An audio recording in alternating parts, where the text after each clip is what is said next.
नमस्कार, मैं प्रोफेसर सतीश चंद्र झा अपने चैनल में आपका पुनः स्वागत करते हैं। 9 ग्रहों का गोचरीय प्रभाव ही हमारे जीवन में सुख एवं दुख के उत्तरदायी होते हैं। कभी तो सारे के सारे ग्रह हमारे समर्थन में खड़े होकर हमारे लिए अनेक प्रकार की सफलताओं की कहानी लिखने का कार्य करते हैं, और कभी सारे ग्रह विपरीत स्थिति में खड़े होकर हमारे संघर्ष को बढ़ा देने का कार्य करते हैं। इसलिए कहा भी गया है कि ग्रह राज्यं प्रेक्षन्ति ग्रह राज्यं हरन्ति च ग्रहेर व्याप्त मिदं सर्वं त्रैलोक्यं सौ चराचरम। अर्थात यह ग्रह ही जीवन में हमें कभी तो जमीन से आसमान की बुलंदियों पर ले जाने का कार्य करता है, और कभी यही ग्रह हमें सब कुछ छीन लेता है। पद प्रतिष्ठा मान सम्मान सब कुछ देने का अधिकारी ये 9 ग्रह ही होते हैं।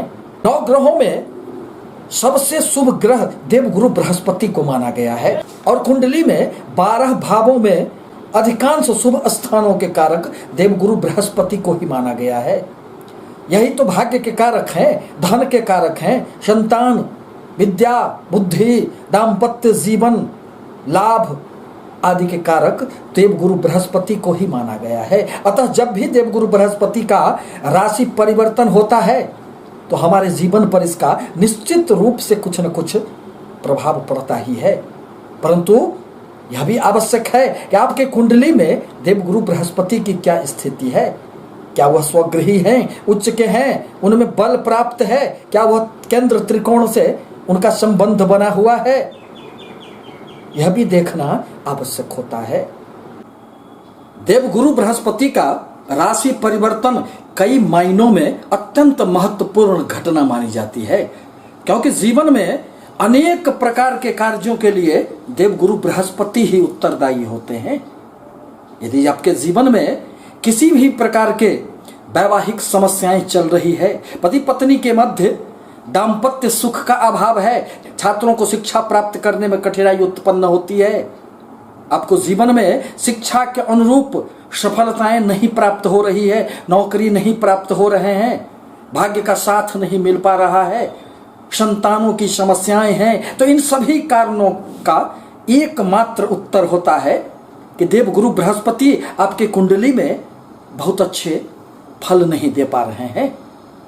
और यदि देवगुरु बृहस्पति की आशीर्वाद प्राप्त हो जाए तो जीवन में अनेक प्रकार की सफलताएं अनायास ही प्राप्त हो जाते हैं। अतः आवश्यक है व्यक्तियों को कि वह देवगुरु बृहस्पति की पूजा आराधना करे, क्योंकि कहा भी गया है कि एके साधे सब सधे, सब साधे सब जाए। तो तुला राशि के लिए यह देवगुरु बृहस्पति एवं शनि दोनों ग्रहों की युति अब आपके सुख स्थान चतुर्थ स्थान में बनने जा रहे हैं। चतुर्थ स्थान में बैठकर स्वगृही शनि आपको बहुत अधिक सुख नहीं दे पा रहे थे। उनकी 7वीं दृष्टि कर्म क्षेत्र पर पड़ने के कारण, जहां चंद्रमा की राशि थी और चंद्रमा एवं शनि में शत्रुता होने के कारण आपको कर्म क्षेत्र में अनेक प्रकार की कठिनाइयां उत्पन्न हो गई थी। बनते बनते कार्य बिगड़ जा रहे थे, पद प्रतिष्ठा का लाभ प्राप्त नहीं हो पा रहा था। आप जिस ऊंचाइयों पर अपने कर्म के द्वारा पहुंचना चाह रहे थे, उसमें शनि देव निश्चित रूप से अनेक प्रकार की बाधाएं उत्पन्न कर रहे थे। आपके लिए शनि देव यूं तो अत्यंत कारक ग्रह हैं, परंतु वो तो अशुभ ग्रह होते हैं। मन में सुख, मन में चैन कहां लेने देते हैं। हमेशा ही मन अशांत बना हुआ रहता है। भूमि भवन वाहन से संबंधित आपको सफलताएं तो देंगे। अब जैसे ही देवगुरु बृहस्पति 14 सितंबर को आपके चतुर्थ स्थान में शनि के सानिध्य में प्रवेश किए हैं, आपको जीवन में खूब सफलताएं यूं ही प्राप्त होगी। और देवगुरु बृहस्पति के नीच भंग राजयोग का निर्माण होने से इस अवधि में आपके जीवन में अनेक प्रकार के शुभ फल प्राप्त होंगे। यूं तो देवगुरु बृहस्पति आपके लिए अत्यंत कारक ग्रह नहीं माने जाते हैं। तुला राशि अथवा तुला लग्न के लिए देवगुरु बृहस्पति आपके तृतीय पराक्रम स्थान, प्रयासों का भाव एवं छठे स्थान जो ऋण का भाव होता है, शत्रु का भाव होता है, अशुभ स्थान कहा गया है, उसके स्वामी बनते हैं। परंतु देवगुरु बृहस्पति तो अनेक शुभ कर्मों के कारकत्व लेकर उनकी आवश्यकता तो सभी व्यक्तियों को पड़ती है। अब जैसे ही देवगुरु बृहस्पति आपके सुख स्थान में, चतुर्थ स्थान में संचरण किए हैं, अब आपके जीवन में अनायास ही सब कुछ अच्छा होने लगेगा। क्योंकि देवगुरु बृहस्पति आपके मन के स्थान पर, भूमि भवन वाहन के स्थान पर बैठकर शनि की कुछ दुष्प्रभावों में निश्चित रूप से कमियां लाने का प्रयास करेंगे। मन में चैन मिलेगा। मन में जो एक हमेशा असंतुष्टि की भावनाएं जागृत हो गई थी, उसमें कमियां आएगी और आपको समाज में यश, प्रतिष्ठा, मान सम्मान की भी प्राप्ति होगी। आपके कर्म क्षेत्र में जो हमेशा ही एक उथल पुथल मची हुई थी, उसमें निश्चित रूप से कमियां आएगी और कर्म क्षेत्र में देवगुरु बृहस्पति की दृष्टि प्रभाव से अब आपको खूब उन्नति प्राप्त होंगे। दरअसल देवगुरु बृहस्पति अपनी राशि से दूसरे स्थान में संचरण कर रहे हैं और मीन राशि से 11वें स्थान में संचरण कर रहे हैं। परिणामतः अब आपको निश्चित रूप से धन संबंधित अचल संपत्ति का भी लाभ होगा और अनेक क्षेत्रों से आपको लाभ की भी संभावनाएं बनेंगे। आपके धन स्थान के स्वामी मंगल देव बनते हैं एवं आपके व्यापारिक गतिविधियों के भी स्वामी मंगल देव ही है और देवगुरु बृहस्पति मंगल के ही नक्षत्र में अभी संचरण कर रहे हैं। परिणामतः इसका भी लाभ आपको निश्चित रूप से मिलेगा। यदि आपकी व्यापारिक गतिविधियों में किसी भी प्रकार की समस्याएं उत्पन्न हो गई थी, आपके कार्य के अनुरूप यदि आपको लाभ नहीं प्राप्त हो रहे थे, सब कुछ सही नहीं चल पा रहा था, कुछ न कुछ समस्याएं अंत समय में उत्पन्न हो जा रही थी, तब निश्चित रूप से आपको सफलताएं प्राप्त होगी। परंतु आपके लिए आवश्यक है कि इस अवधि में यदि आप देवगुरु के बीज मंत्रों का जाप करें तो आपके लिए देवगुरु की कृपा बनी हुई रहेगी और फिर आपको संतानों की उन्नति, दाम्पत्य जीवन में सुख, व्यापार एवं नौकरी में पद प्रतिष्ठा का भी आपको निश्चित रूप से लाभ मिलेगा। यदि आपके किसी भी प्रकार के प्रमोशन रुके हुए थे तो अब उसमें भी गतियां आएगी और फाइल आगे बढ़ जाएंगे। अब जहां तक वृश्चिक राशि का प्रश्न है तो आपके लिए देवगुरु बृहस्पति एक तो यूं ही अत्यधिक कारक ग्रह माने जाते हैं और देवगुरु बृहस्पति को अनेक प्रकार के शुभत्व का कारक माना जाता है। यह आपके जीवन में धन का, दाम्पत्य जीवन, संतान सुख, भाग्य एवं लाभ के कारक माने जाते हैं। वर्तमान में देवगुरु बृहस्पति आपके पराक्रम स्थान में शनि के साथ युति का निर्माण कर रहे हैं। परिणामतः आपके पराक्रम में अब खूब वृद्धि होंगे। यूं तो शनि देव का तीसरे स्थान में गोचर अत्यंत शुभ फल देने वाला माना जाता है, परंतु शनि देव तो अशुभ ग्रह भी होते हैं। आपकी इस अवधि में की गई अनेक प्रकार के कार्यों से मन में संतुष्टि का भाव उत्पन्न नहीं हो पा रहा था, क्योंकि आपके कार्यों से वह फल प्राप्त कहां हो पा रहे थे। अनेक प्रकार की मेहनत के उपरांत भी आपको सफलताएं कहां मिल पा रही थी, परंतु अब आपके सारे प्रयास सार्थक सिद्ध होंगे। आपके द्वारा किए गए कार्यों में समाज में भी आपको यश, प्रतिष्ठा, मान सम्मान की प्राप्ति होगी और जीवन में यदि प्रयास व्यक्ति करता रहे और उसके प्रयास यदि सार्थक हो जाए तो फिर अनायास ही खूब सफलताएं प्राप्त हो जाती है। अब आपको भाग्य का भी खूब साथ मिलेगा। देवगुरु बृहस्पति के प्रभाववश शनि की अशुभ प्रभावों में निश्चित रूप से कुछ न कुछ अब कमियां भी हो आएगी, क्योंकि शनि देव आपके लिए बहुत अधिक कारक ग्रह नहीं माने जाते हैं और उनकी 7वीं दृष्टि आपके भाग्य स्थान पर पड़ रहे थे, जहां कर्क राशि है, चंद्रमा की राशि है और चंद्रमा एवं शनि में शत्रुवत संबंध होने के कारण आपको भाग्य का साथ कहां मिल रहा था। अनेक प्रकार की आपकी यात्राएं निष्फल साबित हो रही थी, बाहरी स्थानों से बनते बनते कार्य बिगड़ रहे थे, परंतु अब देवगुरु बृहस्पति की भी सातवीं दृष्टि आपके भाग्य स्थान पर पड़ेंगे, अतः भाग्य का भरपूर साथ मिलेगा। यात्राओं का योग बनेगा, कुछ धार्मिक यात्राएं भी होगी जो आपके लिए अत्यंत सुखद कही जा सकती है।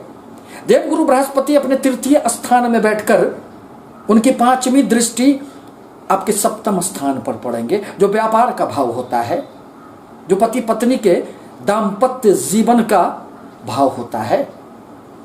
अतः देवगुरु की दृष्टि में अमृत का वास होने के कारण आपको दाम्पत्य जीवन में यदि किसी भी प्रकार की समस्याएं उत्पन्न हो गई थी, अब वह निश्चित रूप से दूर हो जाएंगे। आप एक दूसरे को समझने का प्रयास करेंगे, एक दूसरे के करीब आएंगे, प्रेम संबंधों में इजाफा होंगे। क्योंकि कहा भी गया है कि भार्या मित्रं गृहे शुचौ, पत्नी तो घर की मित्र होती है। और मित्रता में जो एक संदेह की भावनाएं कभी कभी शनि के प्रभाववश जागृत हो गए थे, अब वह दूर हो जाएंगे। देवगुरु बृहस्पति की नौवीं दृष्टि आपके लाभ स्थान पर पड़ेंगे, अतः आपके लाभ की जो निरंतरता थी वह तो बनी ही रहेगी। अब देवगुरु के दृष्टि प्रभाव के कारण आपको अनेक क्षेत्रों से खूब धन लाभ होंगे। आपने जहां से उम्मीद भी नहीं लगा रखी थी, आप प्रयास तो कर रहे थे परंतु सफलताएं नहीं मिल पा रही थी, लाभ नहीं मिल पा रहे थे, अब निश्चित रूप से उसमें आपको लाभ प्राप्त होंगे। बड़े भाई बहनों से भी आपके संबंधों में बढ़ोतरी होंगे, उनसे भी आपको लाभ मिलेंगे। मित्रों से सहयोग प्राप्त होंगे एवं कर्म क्षेत्र में आपको अनेक प्रकार से उन्नति प्राप्त होंगे। आपके लिए आवश्यक है कि बृहस्पतिवार को भगवान विष्णु की पूजा आराधना करें, केले में जल दें, पीपल के वृक्ष के नीचे दीपक जलाना आपके लिए आवश्यक है, जल देना भी आवश्यक होगा, क्योंकि पीपल के वृक्ष पर सभी देवताओं का निवास माना गया है। अब जहां तक धनु राशि का प्रश्न है, आपके जीवन में हर प्रकार के सफलता एवं असफलता के लिए देवगुरु बृहस्पति ही तो उत्तरदायी होते हैं। इनके शुभ प्रभाव से ही आपके जीवन में सब कुछ आपको प्राप्त होता है, क्योंकि एक तो राशि के स्वामी, आपके लग्न के स्वामी एवं आपके चतुर्थ स्थान के स्वामी, माता भूमि भवन स्थान के स्वामी देवगुरु बृहस्पति ही बनते हैं। और कुंडली का प्रथम भाव अत्यंत महत्वपूर्ण भाव माना जाता है। यही तो व्यक्ति को समाज में यश अपयश देने का कार्य करता है, यही तो जीवन में आत्मविश्वास में वृद्धि अथवा आत्मविश्वास में कमी का स्थान माना जाता है। परंतु देवगुरु बृहस्पति अब शनि के सानिध्य में आकर आपके धन स्थान में, आपके द्वितीय स्थान में प्रवेश कर चुके हैं। वर्तमान में आप शनि के अंतिम 7.5 के दौर से गुजर रहे हैं। जीवन में अनेक प्रकार के संघर्षों से गुजरते हुए सफलताएं तो आपको प्राप्त हो चुकी है, परंतु शनिदेव धन के लिए द्वितीय स्थान में तो अत्यंत शुभ होते हैं, परंतु कुटुंबों के लिए यह अनेक प्रकार की समस्याएं पैदा करने वाले होते हैं। दाम्पत्य सुख में भी कभी कभी बाधाएं करने का काम करते हैं। पारिवारिक सुखों में कमियां आ जाती है, परंतु देवगुरु बृहस्पति अब धन स्थान पर पहुंच चुके हैं। अतः अनायास अचानक जो आपके कभी कभी धन निरर्थक रूप से खर्चे हो जा रहे थे, वह अब रुक जाएंगे। देवगुरु बृहस्पति 20 नवंबर तक आपके धन स्थान में विराजमान रहेंगे। अतः इस अवधि में निश्चित रूप से अचल संपत्ति का भी आपको लाभ प्राप्त होगा। देवगुरु बृहस्पति आपके धन भाव में आकर, आपके वाणी भाव में आकर, यदि आप वाणी के द्वारा किसी भी प्रकार के कार्य करते हैं तो उसमें सफलताएं देने का कार्य करेंगे। आपके वाणी में एक आकर्षण देखी जा सकती है जिससे लोग प्रभावित हो जाएंगे, परंतु अभी तक शनि के प्रभाव से थोड़ी सी वाणी आपकी दूषित हो जाया करती थी। देवगुरु बृहस्पति की 5वीं दृष्टि आपके 6ठे स्थान पर पड़ रहे हैं। अतः इस अवधि में आपको वाद विवाद से थोड़ा सा दूर रहना हितकर होगा। यूं तो शत्रु आपको कुछ भी नहीं बिगाड़ पाएंगे, परंतु स्वास्थ्य पर भी थोड़ी सी ध्यान रखनी आवश्यक होगी। दरअसल शनि देव की 7वीं दृष्टि आपके अष्टम भाव पर पड़ रहे थे, जहां कर्क राशि है, चंद्रमा की राशि है। परिणामतः अनेक प्रकार के स्वास्थ्य संबंधित समस्याओं से आप घिरे हुए थे। कभी तो शुभ और कभी अनेक प्रकार के खर्चों से मन अशांत हो जाया करता था। सब कुछ अच्छा नहीं चल पा रहा था, परंतु देवगुरु बृहस्पति की 7वीं दृष्टि पड़ने से अब आपके स्वास्थ्य में भी निश्चित रूप से सुधार होंगे। आपके हर प्रकार के रुके हुए कार्यों में एक गति आ जाएगी। देवगुरु बृहस्पति की 9वीं दृष्टि कर्म क्षेत्र पर पड़ेंगे। आपके कर्म क्षेत्र में जो एक उथल पुथल की स्थिति बनी हुई थी, अब निश्चित रूप से उसमें सफलताओं का दौर प्रारंभ होगा। अनेक प्रकार के रुके हुए कार्य पुनः आगे बढ़ जाएंगे और कर्म क्षेत्र में आपके द्वारा किए गए कार्यों की प्रशंसा प्राप्त होगी और आपको धन लाभ भी निश्चित रूप से होंगे। परंतु देवगुरु बृहस्पति आपके राशि के स्वामी हैं, अतः इनकी अच्छी स्थिति से आपको जीवन में अनेक प्रकार की सफलताएं अनायास ही प्राप्त हो जाते हैं। अतः आवश्यक है कि देवगुरु बृहस्पति के बीज मंत्रों का आप जाप करें। बृहस्पतिवार को भगवान विष्णु का पूजा आराधना करना आपके लिए नितांत आवश्यक होगा। सूर्य को भी जल देना आपके लिए आवश्यक होगा एवं शनिदेव के दुष्प्रभावों में कमियां लाने के लिए शनिदेव के भी बीज मंत्रों का शनिवार को जाप करना चाहिए। गरीबों को मदद करना चाहिए। इससे आपको अनेक प्रकार की जीवन में उत्पन्न होते हुए बाधाएं समाप्त हो जाएगी और आप अपने जीवन पथ पर अग्रसर होते चले जाएंगे। आपसे निवेदन है कि हमारे चैनल को लाइक करें, सब्सक्राइब करें, ताकि मैं अपने विचारों से अवगत कराता रहूं। धन्यवाद।